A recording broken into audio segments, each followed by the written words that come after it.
자, 예수님의 이름으로 우리 안식일 우리 학생부 강의 시작하도록 하겠습니다. 오늘 참예수교회 3과 한국 참예수교회의 발전에 대한 내용을 함께 우리 알아보도록 하겠습니다. 우리 저번 시간에 한국에 어떻게 이 참복음이 들어왔는지에 대한 과정들을 저희들이 쭉 이렇게 살펴봤습니다.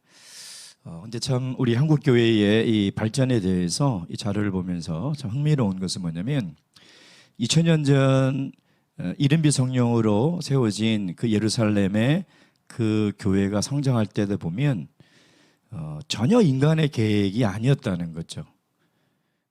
박해가 오고 그 박해를 피해서 다니면서 복음을 전했다는 거죠. 복음을 전하는 과정에도 로마와 유대인의 유대교의 핍박이 극심한 상황 속에서도 하나님의 말씀은 흥왕해 갔다. 교회는 성장해 나갔다. 그래서 사복음서의 이 복음에 대한 내용을 쭉 예수님께서 말씀하시고 성령이 내려서 그 교회가 세워지고 교회가 태동하고 교회가 어떻게 성장해 나가는지를 보면 절대 어떤 좋은 여건이 있어서 교회가 성장한 것은 아니라는 것을 우리가 성경을 통해서 알 수 있는데요. 느지미 성령으로 세워진 그 중국의 교회도 마찬가지라는 거죠. 교회가 성장하는 과정 속에서 중국은 공산화가 되고 또 문화혁명이 일어나서 기독교가 탄압을 받는, 그래서 모든 종교들은 기독교들은 다 지하로 숨어 들어가는 그런 상황 속에서도 교회는 성장해 나갔다는 것입니다. 그래서 그 공산화가 되고 문화혁명으로 인해서 참예수교의 복음이 대만과 말레이시아, 동남아시아, 일본까지 전파가 되었는데 그 결과 우리 한국에도 이 참교회의 진리가 들어와서 이제 드디어 씨앗이 심겨졌는데 이것이 성장하는 과정에서 무엇을 겪냐면 또 6.25 전쟁을 겪습니다. 더군다나 우리 이 참예수 교회는 다른 기독교보다 좀 늦게 들어왔죠. 자, 그러다 보니까 대형 일반 교회의 그런 교세의 그런 핍박과 또 이단이라는 그런 그 오명을 쉬면서 저희 이 한국 참예수 교회는 발전해 나갔다는 것입니다. 여러분, 지금 한국 교회가 몇 개나 있는지 여러분 아십니까? 교회들이 여러 교회가 생겨나고 또 여러 가지 사정에 의해서 또 문을 닫는 교회도 있지만 지금 33개의 교회가 세워져 있어요. 그래서 모든 이 팔도에 다 교회가 세워져 있고 지금 제주도에도 우리 교회가 세워져 있는데 PPT 자료를 좀 보시면 참 흥미로운 것은 뭐냐면 1948년 김천 그리고 그것이 홍곡 삼계교회 서덕교회 이 세 교회가 시작이 되었는데 그 다음 1950년대 1950년부터 1960년까지 10년 사이에 10개 교회가 생겨났다는 거예요. 수치로 계산해보면 1년에 1개 교회가 설립이 됐다. 이건 굉장히 어려운 일이죠. 1년에 교회가 1개가 세워진다는 것은 정말 쉬운 일이 아니에요. 근데 그 김천에서 전라도 지역으로 복음이 전파되고 그 전라도 지역에서 이제 전주로, 남원으로, 부여로, 서울로, 부산으로 이렇게 막 전파가 돼서 1960년부터 80년까지 20년 사이에는 16개 교회, 그리고 1990년부터 2010년까지는 또 11교회가 세워졌다는 거죠. 특별히 이 서울 수도권에 있는 교회들은 좀 큰 교회에서 이렇게 분솔해서 나와서 생긴 교회들이 있습니다. 우리 강남교회 같은 경우도 1990년도죠. 91년인가 그럴 겁니다. 그때 이제 분당에서 분솔해 와서 교회가 설립이 됐죠. 그러다가 한 10년 정도 지나고 나서 분당교회를 또 분설하고 그래서 대방교회에서 분설해서 강남교회가 세워지고 강남교회에서 분설해서 분당교회가 세워지는 그렇게 교회들이 이렇게 세워져 나가서 지금 33개의 교회가 한국 땅에 있는데 어떻게 보면 많은 숫자가 아니라고 할 수도 있죠.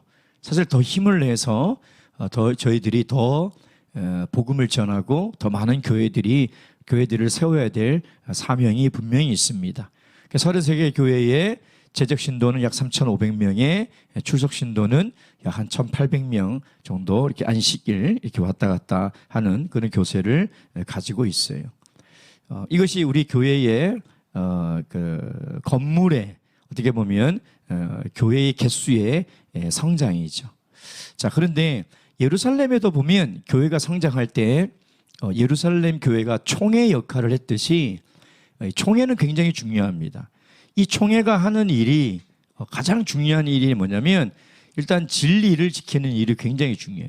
예루살렘 총회도 이방인 지역에 복음을 전하면서 어떤 이 진리의 문제에 대해서 충돌이 생겼을 때 그곳에서 정리를 하지 않습니까?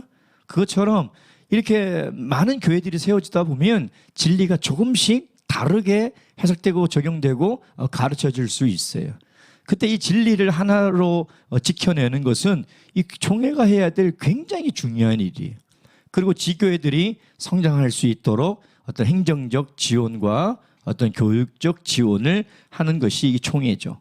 그래서 교회가 성장하는 그 초기에 총회가 세워졌는데 1950년도에 김천 홍곡 서도 그러니까 최초로 세워진 이 세 개 교회가 연합해서 제1차 교회 대표대회 그러니까 그 교회 대표들이 모여서 총회를 설립했다는 것이죠.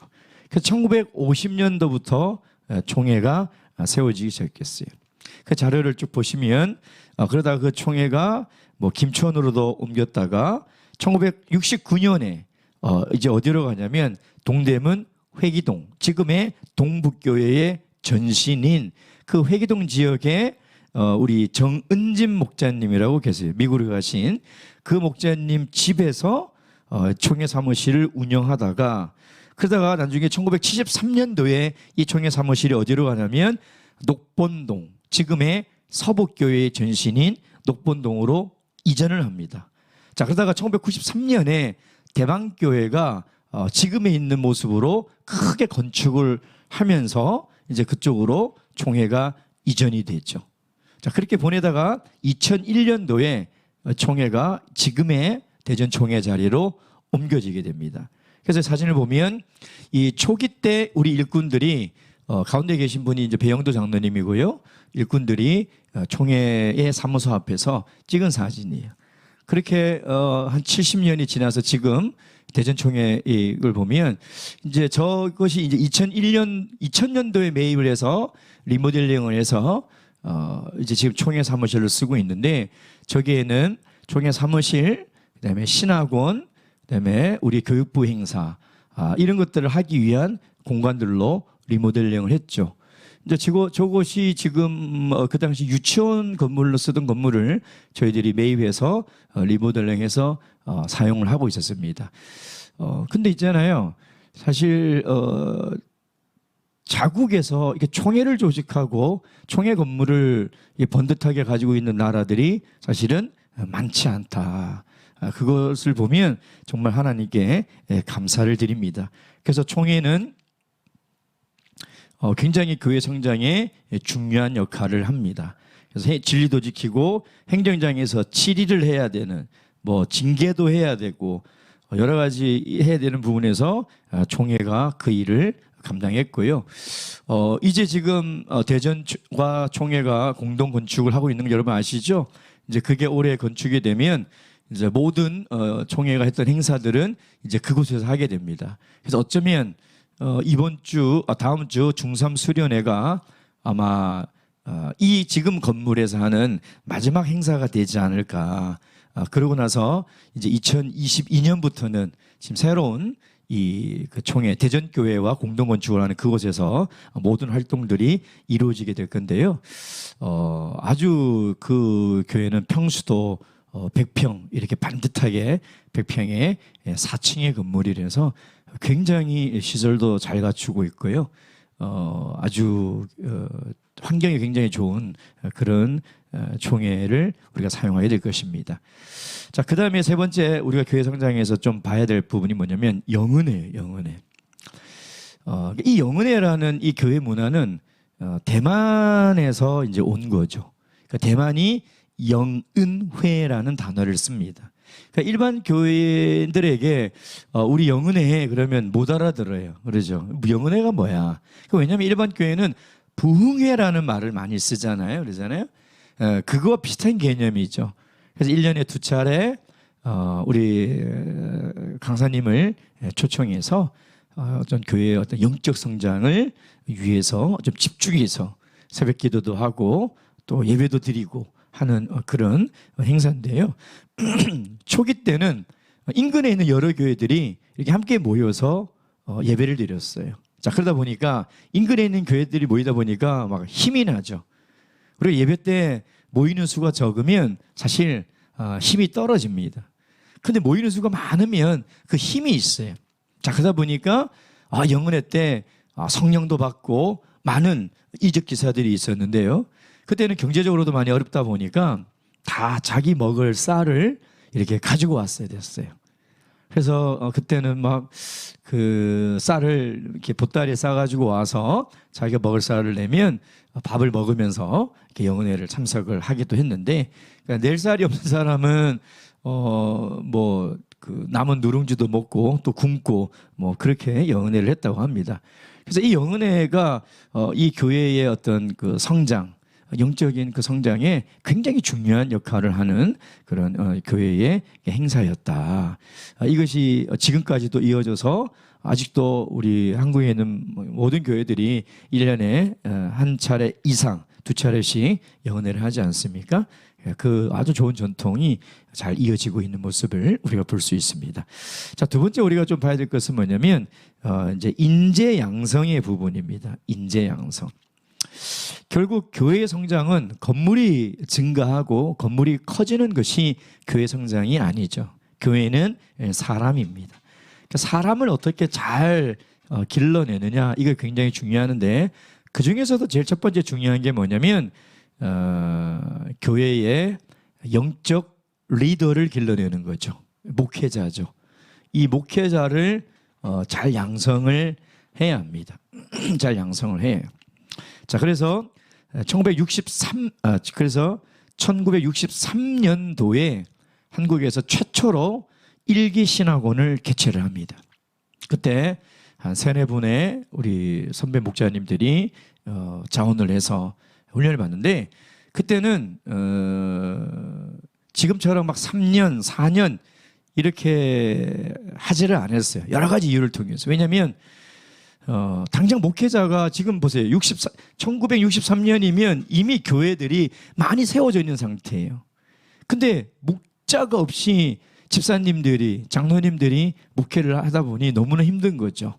그래서 이때 이제 신학을 했으니 당장 빨리 내보내야 되는 그런 현실적 어려움이 있었다는 거예요. 그래서 3개월 정도 과정으로 속성에서 배우고 현장에 나가서 목회를 하기 시작했어요.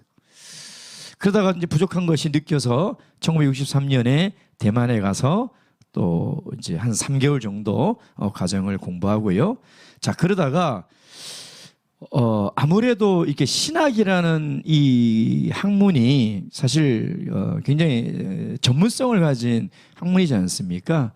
또 우리 한국 같은 경우에는 전문적으로 어떤 신학의 훈련을 받은 사람도 있지 않은 상태였고, 자, 그러다 보니까 한국 총회에서 어떤 생각을 하냐면 1981년도에 한국 신학생을 선발해서 대만으로 유학을 보냅니다. 이게 이제 최초에 제일 처음 3년 대만 정규 과정에 편입이 돼서 신학을 하기 시작한 거예요. 그때 2분의 목자님이 가서 배우기 시작한 거죠. 그러니까 제가 세 번째, 네 번째, 제가 세 번째인가 네 번째예요. 네 번째로 대만에 가서 3년 과정을 이제 공부하고 수리하고 온 케이스죠. 왜냐하면 대만 같은 경우는 그 신학 체계가 그래도 잘 돼 있었어요. 예, 아주 오랜 시간 동안의 어떤 그 경험과 또 전문 어떤 신학에 대한 전문성을 가진 강사들도 굉장히 꽤 많았습니다. 자, 그럼에도 불구하고 한국에서는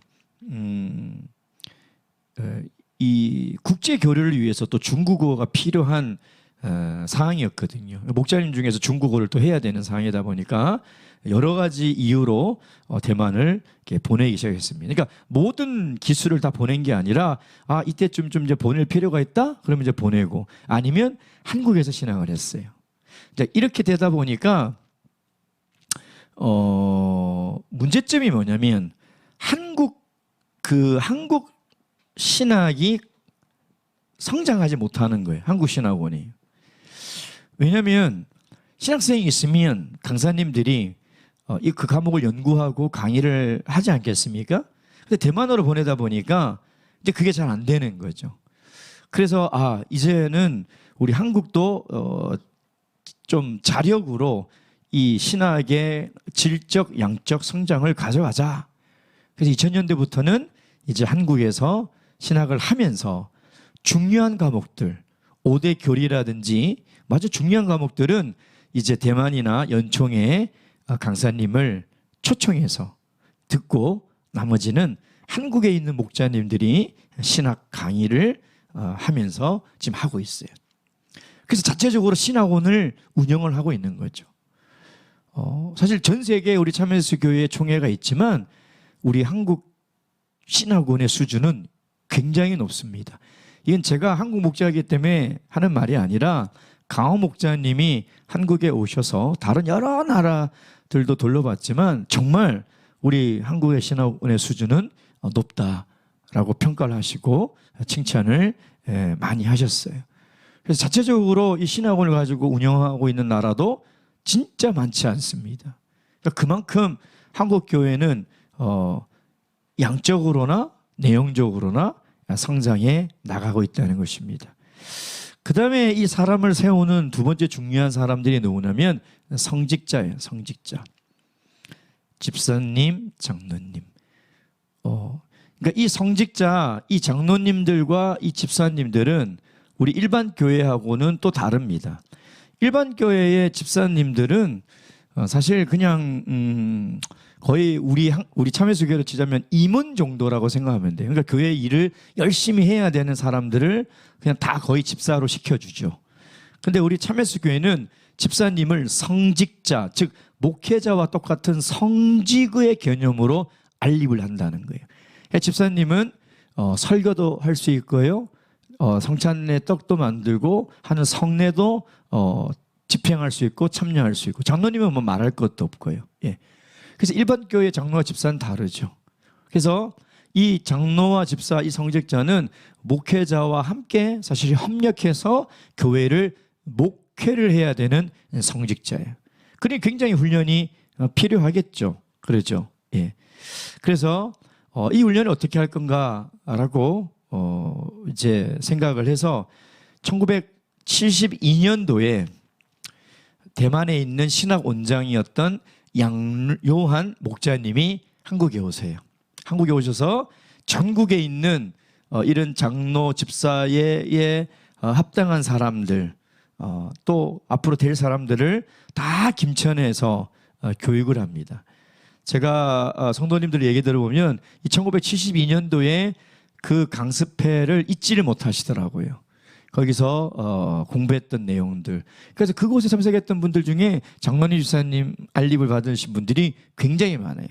그래서 그것을 쭉 흘러오다가 이제 지금은 우리가 집사를 안립하기 전에도 교육을 하지만 안립한 이후에도 집사 장로님들을 따로 훈련을 하고 교육을 합니다. 그래서 이 목회자들의 수준뿐만 아니라 이 성직자들의 수준도 굉장히 영적으로나 높아져 가고 있다. 근데 세 번째 중요한 인재 양성의 부류가 누구냐면 교사예요. 교사. 사실 성경에도 보면 가르치는 자, 목사와 교사는 동등하게 생각을 하고 있어요. 그만큼 교회에서 교사는 아주 중요한 위치에 있다는 겁니다. 그래서 1965년에 총회 교무이사 산하에 종교교육부라는 것을 이때 만듭니다. 종교교육부. 이것도 좀 이상하죠. 이 말은 대만에서 가져왔어요. 대만에서. 근데 우리 한국하고는 사실 좀 맞지 않아요. 왜 교회에서 교육을 하는 거지 이 종교라는 이 의미가 대만에서 쓰는 의미하고 다르죠. 지금은 교회 학교나 교회 교육으로 쓰고 있습니다. 그러니까 종교 교육이라는 말은 이제 안 쓰고 있어요. 어쨌든 이때 만들어서 1965년 7월에 신길동이니까 동북교회 전신이죠. 거기서 제 1차 1회 종교교육 강습회를 합니다. 혹시 사진 하면 있을 거예요. 예, 이게 1차 종교교육 강습회의 모습이에요. 그 당시 교사로 활동했던 우리 선생님들이죠.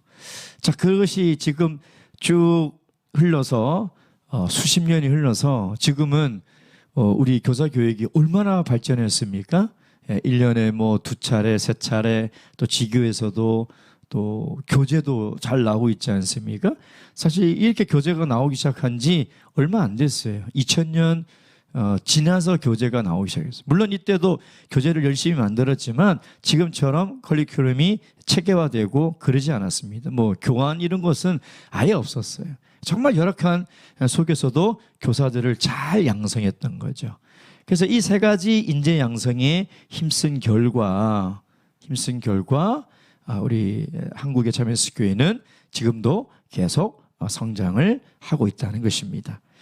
자, 그럼 세 번째 우리 한국교회 성장에서 우리가 좀 봐야 될 게 뭐냐면 우리 참예수 교회는 전 세계가 연합해 있는 교회죠. 그래서 총회들이 각 나라의 총회들이 모여서 뭐를 이루냐면 연합총회를 이룹니다. 연합총회. 예, 연합총회. 그 연합총회가 있을 때 1967년도에 1차 연합총회에 우리 한국의 대표 3명이 참석을 해요. 이때 얘기를 들어보니까 배를 타고 갔더라고요. 배를 타고 대만까지 이렇게 가서 대만에서 연총회의를 참석을 합니다.